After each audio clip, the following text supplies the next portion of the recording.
जानिए पुराणों में कलयुग का वर्णन और अंत में जानिए घोर कलिकाल से बचने का एकमात्र उपाय। पुराणों में लिखा है कि जो व्यक्ति संगठन या समाज वेद विरुद्ध आचरण कर भारत की धार्मिक और सांस्कृतिक एकता को खंडित करेगा, उसका आने वाला समय में समूल नाश हो जाएगा। पुराणकार मानते हैं कि जैसे जैसे कलयुग आगे बढ़ेगा, वैसे वैसे भारत की गद्दी पर वेद विरोधी लोग शासन होने लगेगा। ये ऐसे लोग होंगे जो जनता से झूठ बोलेंगे और अपने कुतर्कों द्वारा एक दूसरे की आलोचना करेंगे, और जिनका कोई धर्म नहीं होगा ये सभी विधर्मी होंगे। ये सभी मिलकर भारत को तोड़ेंगे और अंततः भारत को एक अराजक भूमि बनाकर छोड़ देंगे। जो जो घोर कलयुग आता जाएगा, त्यों त्यों सौराष्ट्र, अवंती, अधीर, सूर, अदुर्भ और मालव देश के ब्राह्मणगण संस्कार शून्य हो जाएंगे तथा राजा लोग शूद्रतुल्य हो जाएंगे। अपनी तुच्छ बुद्धि को ही शाश्वत समझकर कुछ मूर्ख ईश्वर की तथा धर्म ग्रंथों की प्रामाणिकता मांगने का दुस्साहस करेंगे। इसका अर्थ है कि उनके पाप जोर मार रहे हैं। भविष्योत्तर पुराण के अनुसार ब्रह्मा जी ने कहा, हे नारद, भयंकर कलयुग के आने पर मनुष्य का आचरण दुष्ट हो जाएगा और योगी भी दुष्ट चित्त वाले होंगे। संसार में परस्पर विरोध फैल जाएगा। द्विज, ब्राह्मण, क्षत्रिय, वैश्य दुष्ट कर्म करने वाले होंगे। विशेषकर राजाओं में चरित्रहीनता आ जाएगी। देश देश और गांव गांव में कष्ट बढ़ जाएंगे। संतजन दुखी होंगे। अपने धर्म को छोड़कर लोग दूसरे धर्म का आश्रय लेंगे। देवताओं का देवत्व भी नष्ट हो जाएगा और उनका आशीर्वाद भी नहीं रहेगा। मनुष्यों की बुद्धि धर्म के विपरीत हो जाएगी और पृथ्वी पर मलेच्छों के राज्य का विस्तार हो जाएगा। महर्षि व्यास के अनुसार कलयुग में मनुष्यों में वर्ण और आश्रम संबंधी प्रवृत्ति नहीं होगी। वेदों का पालन कोई नहीं करेगा। कलयुग में विवाह को धर्म नहीं माना जाएगा। शिष्य गुरु के अधीन नहीं रहेंगे। पुत्र भी अपने धर्म का पालन नहीं करेंगे। कोई किसी कुल में पैदा ही क्यों न हुआ हो, जो बलवान होगा वही कलयुग में सबका स्वामी होगा। सभी वर्णों के लोग कन्या बेचकर निर्वाह करेंगे। कलयुग में जो भी किसी का वचन होगा वही शास्त्र माना जाएगा। कलयुग में थोड़े से धन से मनुष्यों में बड़ा घमंड होगा। स्त्रियों को अपने केशों पर ही रूपवती होने का गर्व होगा। कलयुग में स्त्रियां धनहीन पति को त्याग देंगी। उस समय धनवान पुरुष ही स्त्रियों का स्वामी होगा। जो अधिक देगा उसे ही मनुष्य अपना स्वामी मानेगा। उस समय लोग प्रभुत्ता के ही कारण संबंध रखेंगे। द्रव्य राशि घर बनाने में ही समाप्त हो जाएगी। इससे दान पुण्य के काम नहीं होंगे और बुद्धि धन के संग्रह में ही लगी रहेगी। सारा धन उपभोग में ही समाप्त हो जाएगा। कलयुग की स्त्रियां अपनी इच्छा के अनुसार आचरण करेंगी। हाव भाव विलास में ही उनका मन लगा रहेगा। अन्याय से धन पैदा करने वाले पुरुषों में उनकी आसक्ति होगी।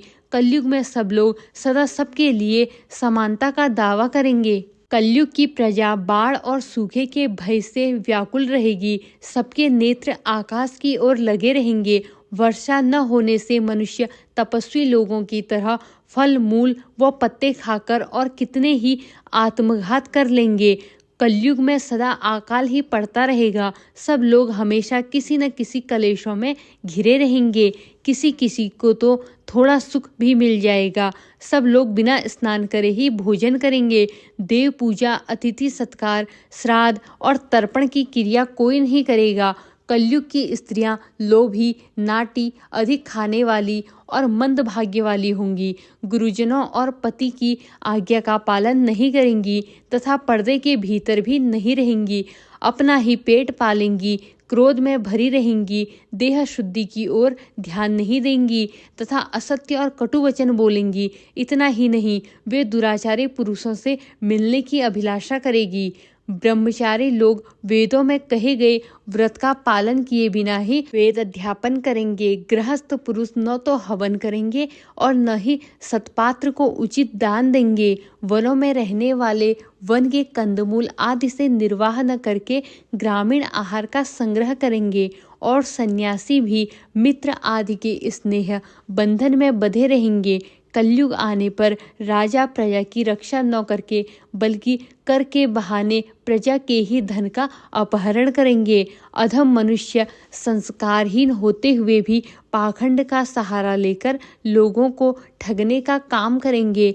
उस समय पाखंड की अधिकता और अधर्म की वृद्धि होने से लोगों की आयु कम होती चली जाएगी। उस समय 5, 6 अथवा 7 वर्ष की स्त्री और 8, 9 या 10 वर्ष के पुरुष से ही संतान होने लगेगी।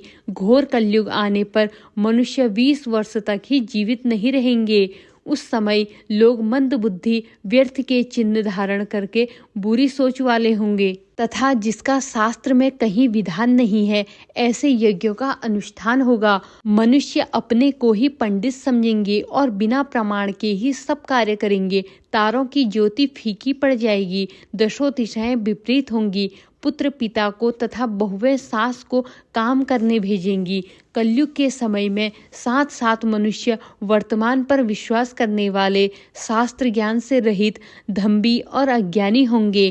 जब जगत के लोह सर्वभक्षी हो जाएंगे, स्वयं की आत्मरक्षा के लिए विवश हो तथा राजा उनकी रक्षा करने में असमर्थ हो जाएंगे, तब मनुष्यों में क्रोध, लोभ की अधिकता हो जाएगी। कलयुग के अंत के समय बड़े बड़े भयंकर युद्ध होंगे।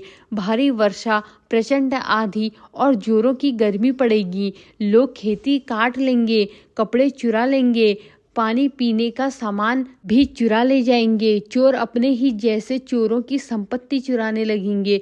हथियारों की भी हत्या होने लगेगी। चोरों से ही चोरों का नाश हो जाने के कारण जनता का कल्याण होगा। युगांत काल में मनुष्य की आयु अधिक से अधिक 30 वर्ष की होगी।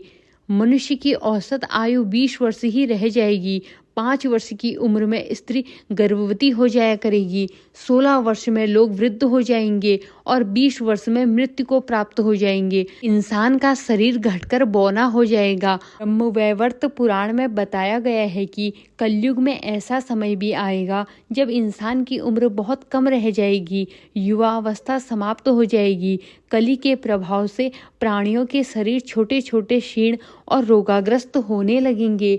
श्री भागवत के 12 स्कंद में कलयुग के धर्म के अंत में श्री सुखदेव जी परीक्षित जी से कहते हैं, जो जो घोर कलयुग आता जाएगा, त्यो त्यो उत्तरोत्तर धर्म, सत्य, पवित्रता, क्षमा, दया, आयु, बल, स्मरण शक्ति का लोप होता जाएगा। अर्थात लोगों की आयु भी कम होती जाएगी।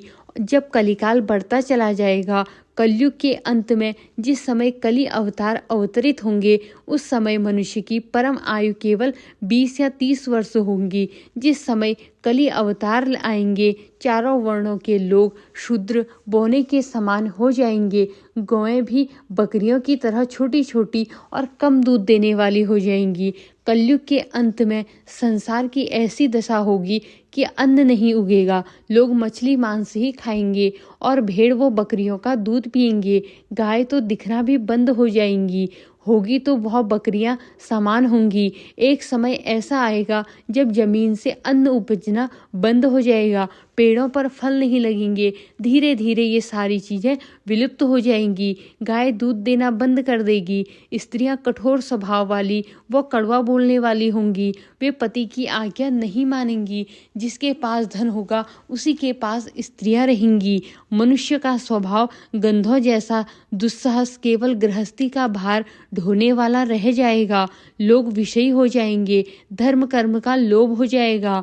मनुष्य जपरहित, नास्तिक व चोर हो जाएंगे। सभी एक दूसरे को लूटने में रहेंगे। कलयुग में समाज हिंसक हो जाएगा। जो लोग बलवान होंगे उनका ही राज चलेगा। मानवता नष्ट हो जाएंगी। रिश्ते खत्म हो जाएंगे। एक भाई दूसरे भाई का शत्रु हो जाएगा। जुआ, शराब, पर स्त्री गमन और हिंसा ही धर्म होगा। पुत्र पिता का और पिता पुत्र का वध करके उद्विग्न नहीं होंगे। अपनी प्रशंसा के लिए लोग बड़ी बड़ी बातें बनाएंगे, किंतु समाज में उनकी निंदा नहीं होगी। उस समय सारा जगत मलेच्छ हो जाएगा, इसमें संशय नहीं। एक हाथ दूसरे हाथ को लूटेगा। कलयुग में लोग शास्त्रों से विमुख हो जाएंगे। अनैतिक साहित्य ही लोगों की पसंद हो जाएगी। बुरी बातें और बुरे शब्दों का ही व्यवहार किया जाएगा। स्त्री और पुरुष दोनों ही अधर्मी हो जाएंगी। स्त्रियां पतिव्रत धर्म का पालन करना बंद कर देंगी और पुरुष भी ऐसा ही करेंगे। स्त्री और पुरुषों से संबंधित सभी वैदिक नियम विलुप्त हो जाएंगे। अंत में इस घोर कलिकाल से बचने का एकमात्र तरीका यह है कि व्यक्ति को वेदों की ओर लौट आना चाहिए और हर समय हरि कीर्तन करके खुद को सुरक्षित रखना चाहिए। जो व्यक्ति धर्म से विमुख होकर रहेगा वह कहीं भी कभी भी अकाल मौत को प्राप्त होगा और हर समय दुखी और संकटों से घिरा रहेगा। इस घोर कलिकाल में श्री हरि कीर्तन करना आवश्यक है। धन्यवाद।